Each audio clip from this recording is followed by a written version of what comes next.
les Premières Nations américaines, le terme aujourd'hui employé pour remplacer le péjoratif indien, mais on peut aussi parler des natifs américains. Comme bon nombre de civilisations américaines, que ce soit centrales ou du Sud, les Premières Nations d'Amérique du Nord ont été pulvérisées par la colonisation, mettant fin à des millénaires d'existence et réduites à quelques petites poches de population isolées dans des réserves. Faisons donc un petit tour d'horizon de ces Premières Nations et si ça vous intéresse, le lien en description du quick précédent était dédié à l'arrivée humaine en Amérique. La dernière fois, nous nous étions arrêtés à la fin de l'ère archaïque en Amérique du Nord et à la naissance à certains endroits de l'agriculture.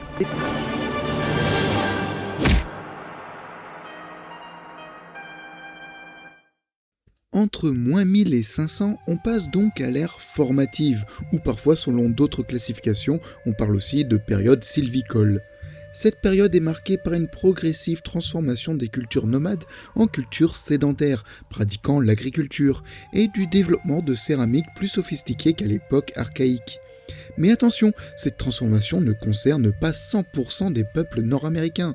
Les modes de vie sont extrêmement variés d'un bout à l'autre du continent, avec des populations purement chasseurs-cueilleurs nomades, comme dans le Grand Nord, à d'autres qui se sédentarisent dans des zones poissonneuses, ou d'autres encore qui sont semi-sédentaires, ne se fixant sur un endroit qu'une partie de l'année. Et enfin ceux qui vont jusqu'à pratiquer l'agriculture et donc passant techniquement le cap du néolithique. Ainsi maïs, courges et haricots sont cultivés. La culture Hopewell, se développant dans le nord-est du Midwest, fait partie des Mound Builders, ces peuples qui bâtissaient des monticules de terre pour y poser habitat ou centres religieux.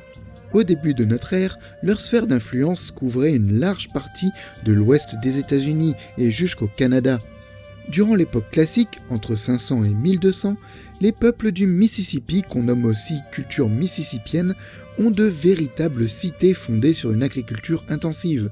Et c'est le moment ainsi de parler de Cahokia. Située dans l'Illinois, juste à côté de Saint-Louis, Cahokia est le plus grand site archéologique nord-américain.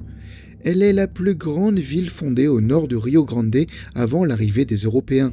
Au XIe siècle, les populations venant parfois de loin et peut-être guidées par un événement astronomique comme la supernova de l'an 1054, décidèrent de se regrouper à cet endroit et de fonder la cité. À son apogée, la ville s'étendra sur 1600 hectares pour 15 000 à 30 000 habitants, en faisant le plus grand foyer de population d'Amérique du Nord. Possédant des tertres monumentaux sur lesquels étaient élevés temples et palais, le plan de la ville n'est pas sans rappeler les grandes cités de Mésoamérique, qui étalent leur puissance durant la période classique, sans jamais toutefois les égaler. La ville eut néanmoins une brève existence, commençant déjà à se vider de sa population au XIIIe siècle, jusqu'à se vider complètement de sa population au XIVe. Les raisons exactes de cet abandon restent inconnues, peut-être une guerre civile ou des catastrophes environnementales. Néanmoins, les anciens habitants s'inspirèrent de Cahokia pour fonder d'autres villes par la suite, en Alabama, Arkansas, Oklahoma, Indiana ou Géorgie, qu'on appelle par conséquent les filles de Cahokia, toutes de culture mississippienne. On a ainsi Moundville et ses 29 tertres monumentaux, Etowah Indian Mounds, où ont été trouvées des statues de marbre peintes et des statuettes en cuivre. Sparrow Mounds, où de nombreux artefacts ont été découverts dans une chambre creuse d'un des tertres. Angel Mounds dans l'Indiana, sur les rives de la rivière Ohio. On a identifié actuellement entre 30 000 et 40 000 tertres aux États-Unis, dans les États du bassin versant du Mississippi. On estime qu'à l'origine, 100 000 à 200 000 tertres devaient exister. De nombreux ont été rasés à partir du 19e siècle pour construire des villes, comme Saint-Louis, qui a littéralement démoli une partie du complexe géant de tertres de la ville de Cahokia, dont la partie visible actuelle a été sauvée car de l'autre côté de la rivière. D'autres ont été arasés par l'agriculture, les rendant plus difficiles à repérer, et l'érosion et la végétation pouvant les couvrir en cachent également de nombreux. Le lidar pouvant permettre d'identifier ainsi des tertres qui semblaient autrement invisibles. Ces villes de tertres de l'Est américain ne sont pas les seuls types architecturaux qui ont existé. Plus au nord, vers les Grands Lacs, pour les Iroquois, comme les Haudenosaunee, et les Hurons-Wendat dans le Canada actuel, qui cultivent le maïs, les habitats sont des maisons longues, de 20 à 30 mètres de long, parfois même jusqu'à 100 mètres, pour environ 7 mètres de large.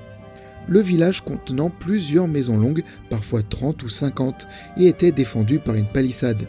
Ces villages regroupaient ainsi entre 1000 et 3500 habitants pour les plus gros centres Euro-Wendat. Ces villages n'étaient toutefois pas éternels. On parle de sédentarité itinérante quand au bout de 10 ou 20 ans, à force de ne plus avoir assez de bois de chauffage à proximité et les sols étant appauvris à cause de l'agriculture, toute la communauté déménageait. L'ancien village était abandonné ou brûlé et on en installait un nouveau plus loin sur une terre vierge. Dans le sud-ouest, on peut parler des habitats troglodytes ou avec des bâtis en terre et en pierre, dont l'influence peut provenir de la proximité avec la Mésoamérique. En effet, plus on descend vers le sud et le Mexique, plus les peuples sont influencés par le style et l'architecture des grandes cités mésoaméricaines. Mais si vous voulez en savoir plus sur la Mésoamérique ou même les civilisations andines, je vous invite aux vidéos dédiées en description.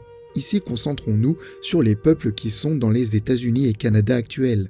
On peut citer le célèbre Mesa Verde ou Cliff Palace des Anasazi dans le Colorado, plus grand site construit sous abri rocheux d'Amérique du Nord, habité entre 1190 et 1300.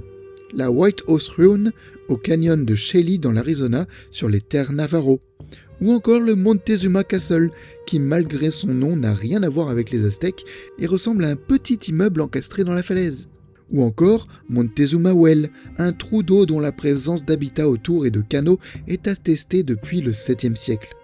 On peut citer aussi les ruines de Chaco Canyon ou celles de Gila Cliff Dwelling. Bref, les exemples ne manquent pas. Une architecture en adobe qu'on a par la suite pris l'habitude d'appeler pueblos, dont on peut en trouver de nombreuses modernes de la part des descendants de ces Premières Nations, comme le Pueblo d'Acoma, toujours habité de nos jours. Enfin, en dehors de ces 3 catégories d'habitats, il en existe encore d'autres que je vais détailler rapidement pour prouver qu'il existe une grande variété d'architecture en Amérique du Nord. Les maisons de planches de la côte nord-ouest, comme les Aïda, les Tlingit, les Salish, devant lesquelles s'élevait un grand mât totémique et généralement alignées les unes à côté des autres en face de l'eau. On a les maisons de terre des plaines, pour les Mandans, les Hidatsas et les Arikaras, faites d'une charpente en troncs d'arbres recouverte de couches de roseaux, puis de terre et de gazon. Les villages regroupaient ces Earth Lodge de manière très dense, sous la protection de fossés et de palissades. On a les villages d'hiver des plateaux, ou pit house, maisons semi-enterrées, vers l'intérieur de la Colombie-Britannique, l'État de Washington ou d'Oregon. Les maisons enterrées étaient utilisées pendant l'hiver, formées d'une fosse avec une structure en bois par-dessus recouverte de terre. L'entrée se faisait par le toit avec une échelle au niveau du trou d'évacuation des fumées. Le cliché de l'Indien vivant dans le tipi est donc complètement erroné et issu du cinéma. Alors attention, les tipis ont existé, mais étaient utilisés que par certains peuples nomades, car les tipis sont des habitations qui peuvent être démontées et déplacées. Ce sera notamment le cas dans les peuples des Grandes Plaines, après l'arrivée des Européens. L'arrivée du cheval, importé par les Européens, et qui, retourné à l'état sauvage pour certains, va être récupéré par les Premières Nations, va changer le mode de vie de certaines d'entre elles. C'est ainsi que les Sioux, les Cheyennes ou les Blackfeet migreront à l'ouest vers les Grandes Plaines pour adopter un style nomade alors qu'ils pratiquaient une agriculture sédentaire jusqu'à présent. Quant à la technique de la poterie, certes certains l'utilisaient, tous les peuples sédentaires et vivant d'agriculture comme dans le sud-ouest ou dans les civilisations du Mississippi avec les cités dont on a parlé, ainsi que les Iroquois et Algonquiens plus au nord. Mais aussi de nombreux peuples ne l'utilisaient pas pour diverses raisons. Les peuples de la côte ouest, comme les Salish, Aïda, Tlingit, vivaient dans des zones forestières de cèdres et le bois remplaçait tout pour fabriquer des contenants. Les peuples des Grandes Plaines à vocation nomade, comme les Sioux, Cheyennes, les Comanches, n'utilisaient pas la poterie car trop lourd à transporter. Tout était remplacé par des contenants à base de fourrure, de cuir ou de vessie ou d'estomac de bison. Les peuples nordiques, comme les Inuits et Dénés, sculptaient directement dans de la stéatite, une roche très tendre, facile à façonner et pouvant être posée sur des braises. Les bols en stéatite, aussi appelés pierres olaires, ont précédé l'utilisation de la poterie dans de nombreuses cultures de la côte Est. Enfin, dans le Grand Bassin, les Paiutes ou Shoshones ont davantage développé la vannerie, qu'ils tressaient de manière si serrée qu'ils étaient étanches pour transporter de l'eau. Niveau métallurgie, les peuples d'Amérique du Nord n'utilisaient pas de fourneaux, ne fondaient donc pas le métal, mais pratiquaient une métallurgie à froid. Du cuivre natif issu de gisements de pureté exceptionnelle à 99% était martelé à la pierre pour obtenir de fines feuilles. La technique la plus avancée était le recuit, en faisant chauffer le cuivre entre 200 et 400 degrés pour donner de la malléabilité au métal et éviter qu'il ne casse au martelage. En dehors du cuivre étaient travaillés plus rarement l'argent ou l'or, ces métaux étant moins fréquents ou obtenus par commerce comme pour l'or depuis le sud. Enfin, la culture Hopewell utilisait le fer météorique depuis des fragments de météorites tombés. Comme ce fer contenait du nickel, il était malléable et pouvait être martelé pour fabriquer perles ou revêtements d'objets rituels. Mais en dehors des quelques exemples cités, combien de Premières Nations existaient réellement ? Eh bien, c'est assez difficile à dire, car en dehors des observations directes des colonisateurs quand ils sont arrivés, et qui ont bien eu du mal à les dénombrer, eh bien, on n'a aucun indice sur le nombre qu'il y avait avant. Les seuls indices qu'on a étant les traces archéologiques, qu'on regroupe le plus généralement sous le terme de culture plutôt que de nation en tant que telle. Et ces cultures archéologiques peuvent justement recouvrer en réalité plusieurs nations. Les langues néanmoins restent un indice de comptage intéressant. Si on s'intéresse à toutes les langues dénombrées par les colonisateurs, on peut en dénombrer plus de 300, regroupées en plusieurs grandes familles linguistiques. Au Canada, on va surtout trouver les familles de langues inuit au nord, Nadéné à l'ouest, Salish à cheval sur les États-Unis et Algonquienne sur une majeure partie est auprès des Iroquois. Aux États-Unis, on trouve le grand groupe des langues Siouan, iroquoises et Kadawan en bleu, le groupe du Gulf au sud, une portion détachée du groupe linguistique Nadéné et un grand bloc des langues uto-aztécanes en jaune, principalement dans le Grand Bassin. Mais ces 300 langues ne représentent toujours pas le nombre de nations qui approcherait davantage les 500 à 600. Vous aurez bien du mal à trouver une carte avec les 500 d'indiqués, tout au plus quelques dizaines, voire que les principales par leur taille et influence.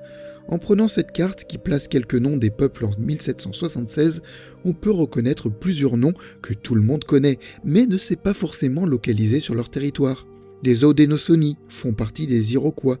On peut voir les Mohicans, les Cris, les Powhatan, peut-être moins connus de nom, mais c'est le peuple dont provient Pocahontas. Les Cherokees, les Choctaw, les Sioux, les Cheyennes et les Crows dans les Grandes Plaines. Les Comanches, les Navajos, les Apaches plus au sud. Multipliez tous les noms visibles par 4 et vous aurez une idée du nombre des Premières Nations aux États-Unis. Bon, et ils étaient combien réellement en Amérique ? Question délicate, car faute de vrai recensement, on ne peut que faire de vagues estimations. En général, sur les territoires actuels des États-Unis, Canada, on dit entre 4 à 10 millions, mais certains montent même jusqu'à 18 millions.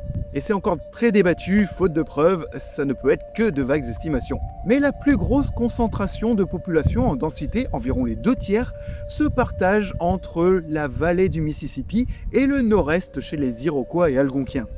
Vers 1800, déjà les épidémies, notamment de variole et rougeole, mais aussi la grippe, la tuberculose, la typhus, la coqueluche, le choléra et même la peste, ont fait leurs œuvres meurtrières et il ne reste plus qu'entre 600 000 et 1 million d'individus. C'est globalement environ 90% des populations qui sont décimées par les maladies importées par les Européens. Et ce sera également le cas dans les populations d'Amérique centrale et du Sud. Expulsés de leurs terres ou ayant celles-ci toujours plus grignotées par l'arrivée des colons, les natifs se sont trouvés toujours à reculer durant plus de 100 ans entre la fin du XVIIIe et 1880. Les tribus tentent de se défendre et Crazy Horse, chef Lakota, est le principal responsable de la pire défaite états-unienne en 1876 à Little Bighorn. Mais ce n'eut pour résultat qu'un élan vengeur et une victoire totale définitive des Blancs quelques mois plus tard. À la fin du XIXe siècle et des nombreux conflits qui ont encore réduit la population, on arrive au point le plus bas de la démographie des populations des natifs à peine 250 à 350 000 personnes. En plus des réserves destinées à parquer les natifs dans des lieux précis tout en tentant de forcer l'évangélisation avec des églises, on crée les tristement célèbres pensionnats où les jeunes sont formatés à la vie occidentale, l'objectif étant de tuer l'Indien pour sauver l'homme et donc d'annihiler les cultures indigènes. Mais qui servait aussi à éliminer de nombreuses personnes, comme en témoignent des charniers découverts à proximité de ces pensionnats. Le terme de génocide est encore employé du bout des lèvres aux États-Unis, mais n'est-ce pas là même sa définition que d'exterminer des tribus entières ou de chercher à l'effacement d'une culture? Si t'as aimé cette émission, like et commente et je te dis à la prochaine. Hé, attends, j'ai une blague. Ouf, oula, je le sens mal. Mais si, allez, Comment s'appelle l'ennemi des Indiens qui était 2 fois plus faible qu'eux? Bah, là, comme ça, j'aurais dit les Blancs, mais 2 fois plus faible, ça colle pas vraiment, non? Non, bah non, c'est les Tuloras. Hein? Bah oui, car Indien vaut mieux que 2 Tuloras. Bon, ok, non. Allez, ciao.